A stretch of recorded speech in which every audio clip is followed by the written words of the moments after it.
Well, the New York Attorney General, Letitia James, says Governor Andrew Cuomo of New York broke the law, broke federal laws, broke state laws.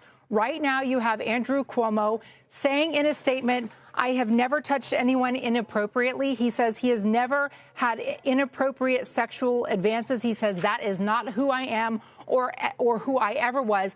In fact, he's downplaying the pictures that we have of him reaching out to kiss women on the mouth. He says that's the way he grew up, with both his father and his mother kissing on the lips, that it was never intended to be anything but a gesture of affection and of love. However, when you heard what Letitia James said during her news conference today, and remember, it was Governor Andrew Cuomo who tasked the Attorney General's office into setting up an independent investigation, looking into the allegations against him.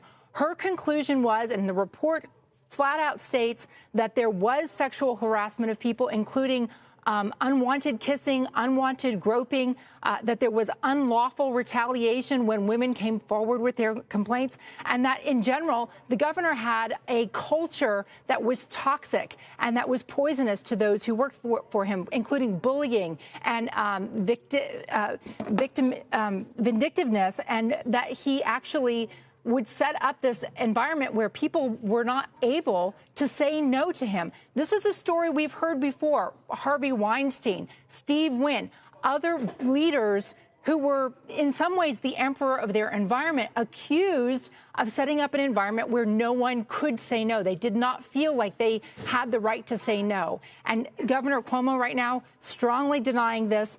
What we have to see happen is whether the lawmakers in New York take action on this. There has been some talk about impeachment, and it will be interesting to see whether this report lays the groundwork for impeachment. Additionally, although the Attorney General has declined to press criminal charges against the governor, she says the work of her office is done.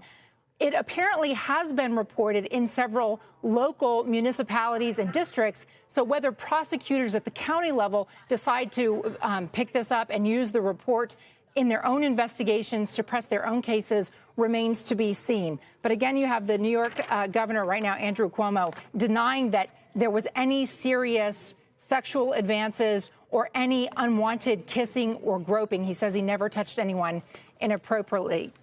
Guys, we continue to monitor this. I'll bring you the fallout as it happens. Yeah, Contessa, and you talk about these other leaders who've been dealing with allegations like this in past years. The one who comes to mind for me is Donald Trump, who sort of ran the political playbook of deny the allegations, call it a witch hunt, say this never happened, this is total fantasy land, and just ride out the damage. And Trump was able to do that largely because he had the rock-solid backing of the Republican Party and the Republican political base around the country. The question then becomes, for Andrew Cuomo in a different party, do you think that he has the political backing of the Democrats in New York State to ride this thing out? Or is this a story that we're going to see unfolding over hours and days about whether or not Cuomo is going to resign from office here? You know, it's interesting because there are Democratic lawmakers in this state who have already demanded that the governor of their own party resign from this executive position.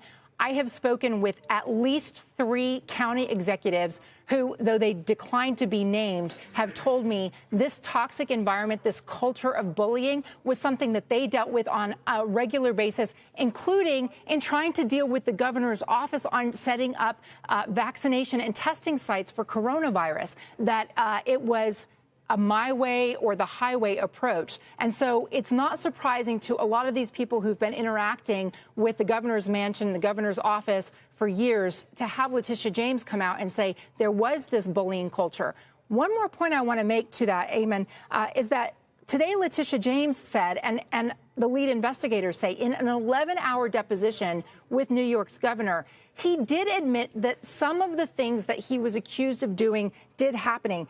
For instance, he says that someone who was asked to sit on his lap at an event and that the kissing on the lips that may have happened.